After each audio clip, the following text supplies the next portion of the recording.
Thank you.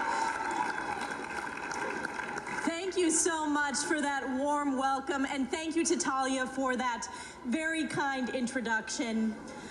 I want to first begin and thank Dr. Miriam Adelson, Elon Carr, and the Israeli-American Council for inviting me to be with you here today at this historic event. First off, how great was President Trump yesterday? I was honored, like all of you, to spend time with him last night as he shared his historic record of strength for Israel and the Jewish people. And we know at this moment right now, the world desperately needs the sterling, clear, and morally strong leadership that President Trump brings to the world stage. Exact opposite from the weak, feckless, and failed Biden-Harris administration over the past 4 years. And let me tell you, just this week, their failures came into sharp focus in New York at the UN General Assembly.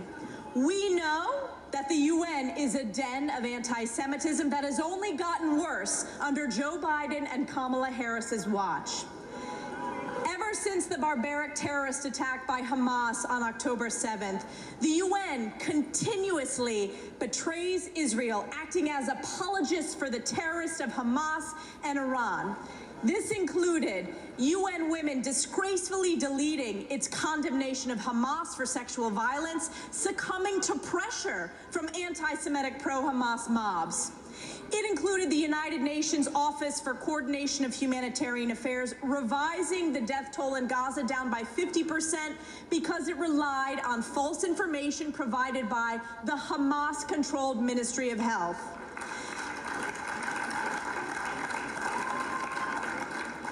Most egregiously, it included UNRWA, perhaps the most revealing of all, which had a Hamas data center underneath its Gaza headquarters, having nearly 24 of its staff members directly involved in the October 7th terrorist attacks, with another 100 with terrorist ties. That's why we need to defund UNRWA immediately.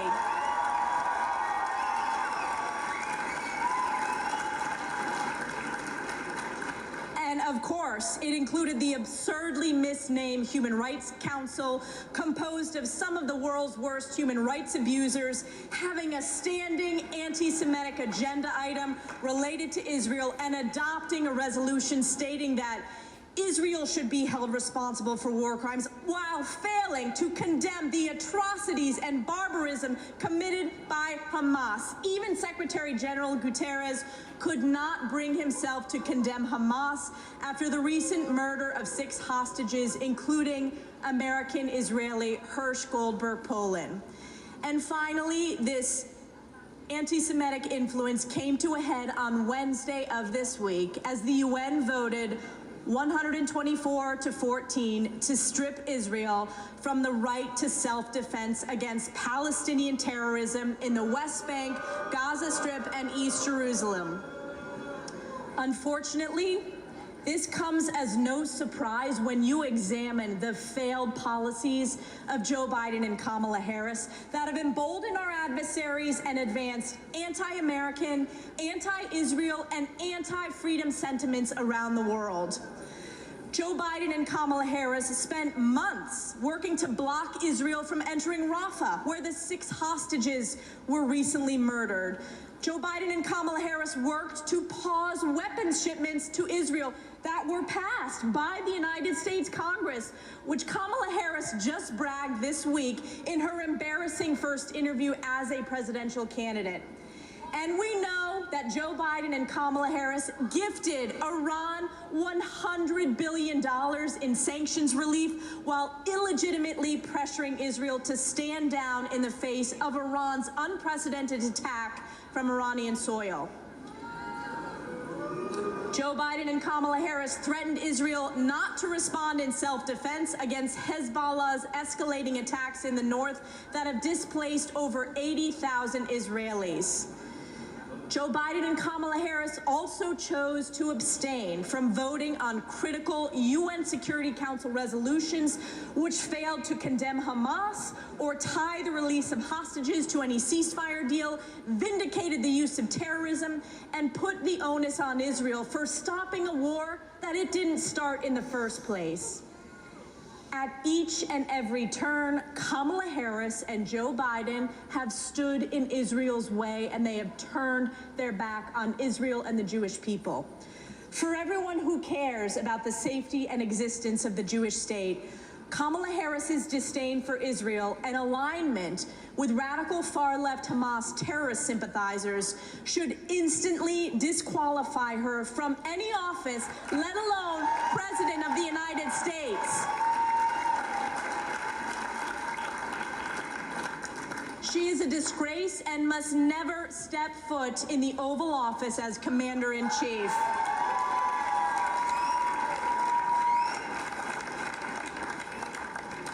Because as bad as Joe Biden is, Kamala Harris is worse. Kamala Harris won't merely withhold support for Israel, she will actively undermine Israel's self-defense.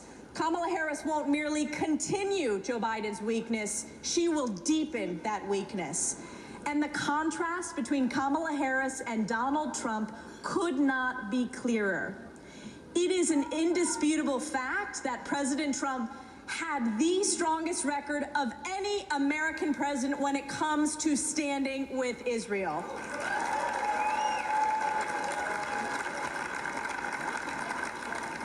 The list of his accomplishments is lengthy. President Trump moved the U.S. Embassy to its rightful place, Israel's eternal capital of Jerusalem. President Trump, of course, negotiated the historic Abraham Accords, the greatest stride towards peace normalization in more than a quarter century. President Trump aligned U.S. Central Command with Israel, a change that fostered daily communications with the IDF, joint exercises, and crucial coordination with British and Arab partners that helped defend against the unprecedented Iranian attack earlier this year. President Trump eliminated every dollar of U.S. funding to UNRWA and called it out for what it is, a hive of anti-Semitism. And it is quite obvious to the world that if President Trump were in the White House today, what happened at the UN this week would never have happened because October 7th would never have happened under President Trump's watch.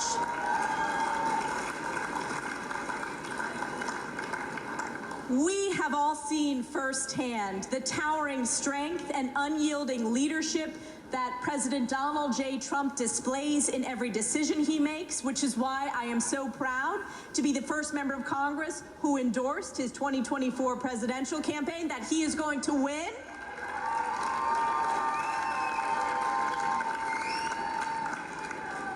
And I know we say every 2 years for congressional races, every 4 years for the presidential, that this is the most important election in our lifetime.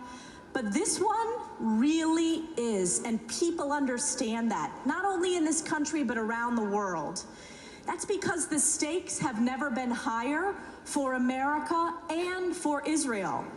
We must defeat Kamala Harris and re-elect President Trump to save our nation, to protect our Constitution, to stand with Israel, and to preserve Western civilization.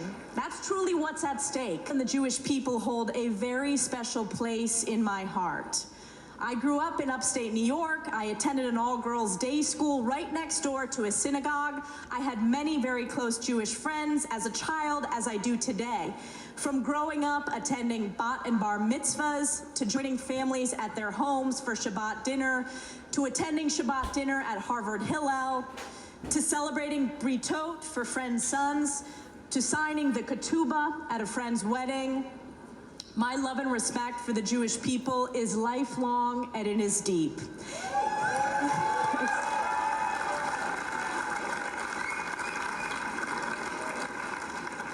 And I have been to Israel many times, many before I was even a member of Congress.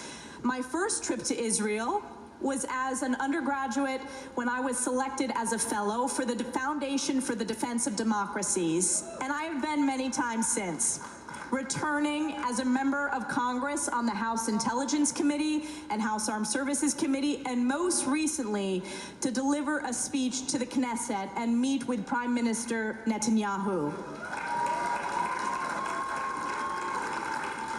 And each and every one of these visits to Israel underscores to me the fundamental facts. Israel is a miracle. Israel is foundational to the United States and the American dream. Earlier this year, as I mentioned, I had the humbling honor of addressing Israeli leaders in the hallowed halls of their Knesset after we witnessed the most attack on the Jewish people since the Holocaust. And I assured them that the vile anti-Semitism spewed on so-called elite campuses, and even, yes, from this White House under Joe Biden and Kamala Harris, those views do not reflect the views of the American people. Let me be clear, the American people stand firmly behind Israel and the Jewish people.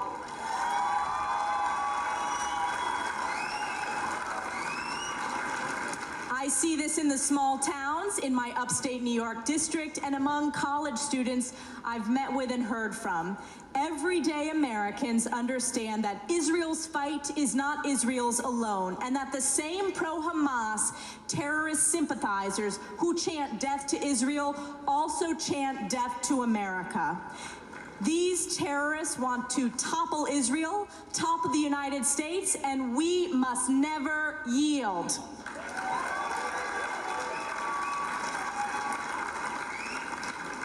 And we will never surrender.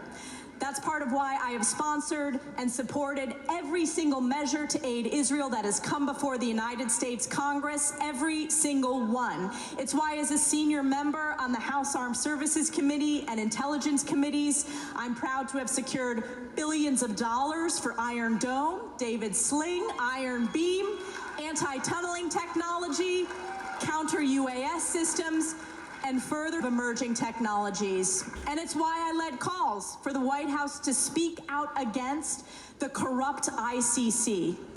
It's why for years I have been a leading proponent and partner to President Trump in his historic support for Israeli independence and security.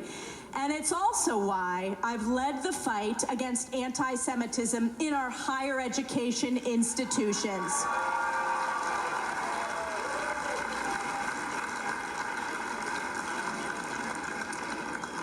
Last year, I demanded Congress host a public hearing to hold college and universities accountable for their moral failures. Let me ask you, how many of you saw that hearing with the university presidents?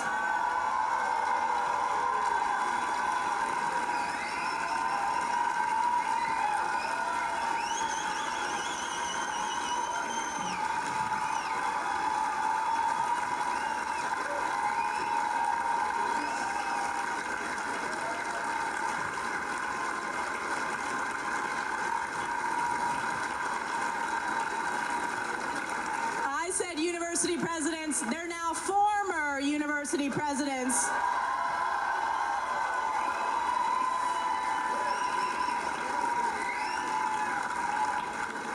And let me tell you, it's not just you in this room. The world saw that hearing.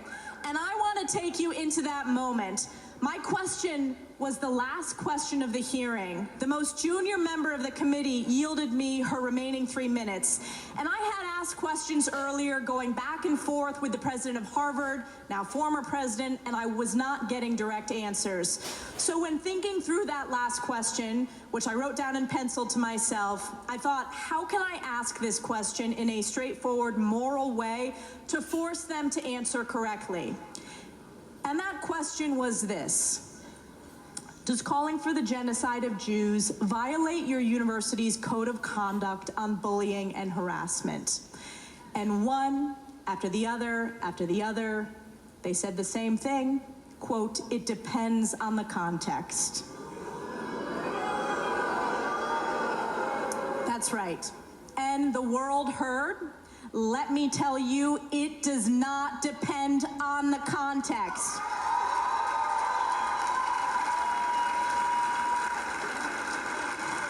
Within 1 week, it became the most viewed testimony in the history of the United States Congress, with 1 billion views worldwide. It's now in the multiple billions.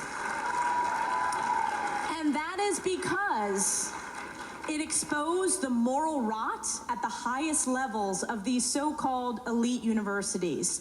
Within 48 hours, the president, I've got more to go. It took a month and a plagiarism scandal for the president of Harvard to resign. The Columbia president resigned this past summer.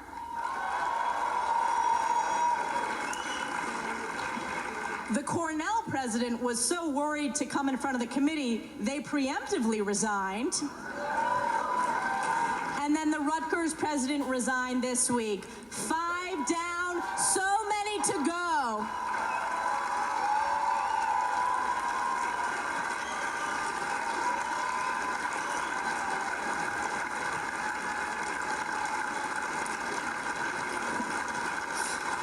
Thank you.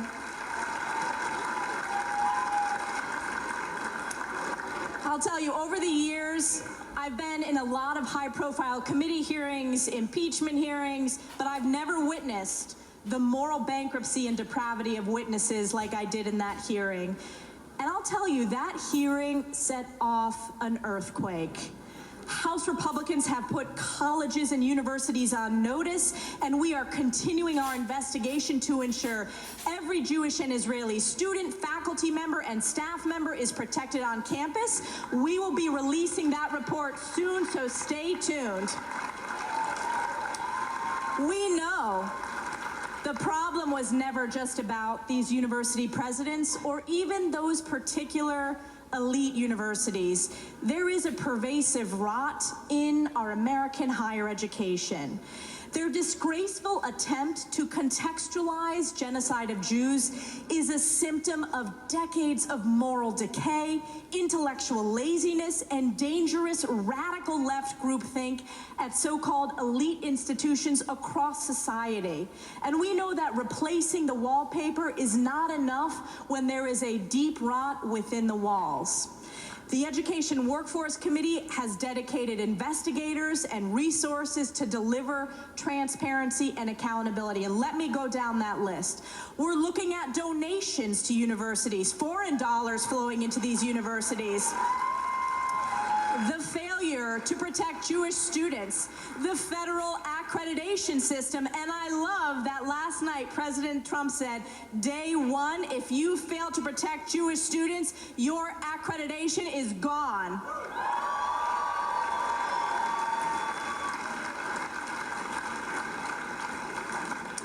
We're looking at the assault on viewpoint diversity and free speech, the anti-Semitism inherent in woke DEI, the erosion of academic integrity, and the extent to which taxpayers have been forced to bankroll the political indoctrination of young Americans at these institutions. And for those pro-Hamas organizers on those encampments, if you are on a foreign visa, you're going to be deported.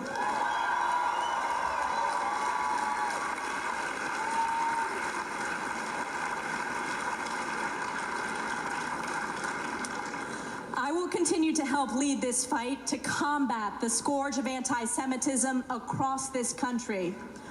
All of us in this room understand what we are up against in this fight this November. We are in a critical and historic moment for Israel, America, the Jewish people, and the world. And it's a challenge in 3 parts. First, we must defend Jews in America from anti-Semitism and the terrorist sympathizers that have taken over the Democrat Party. Second, we must defend Israel and Jews abroad in this, their most dangerous hour in modern history. And third, to do both of those things, we must defeat Kamala Harris and elect President Donald J. Trump in November.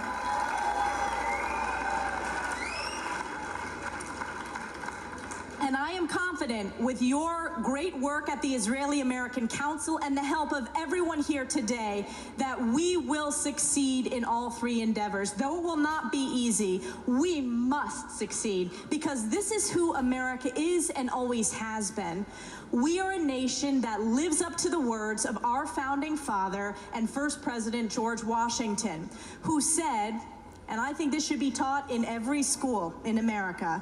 He said in his letter to the Hebrew congregation in Rhode Island, quote, "Shh. May the children of the stock of Abraham who dwell in this land continue to merit and enjoy the goodwill of the other inhabitants, while everyone shall sit in safety under his own vine and fig tree, and there shall be none to make him afraid. May the Father of all mercies scatter light and not darkness in our paths, and make us all in his own due time and way everlastingly happy." Thank you very much. God bless Israel. God bless the United States of America. Let's get this done this November. Thank you very much. Thank you.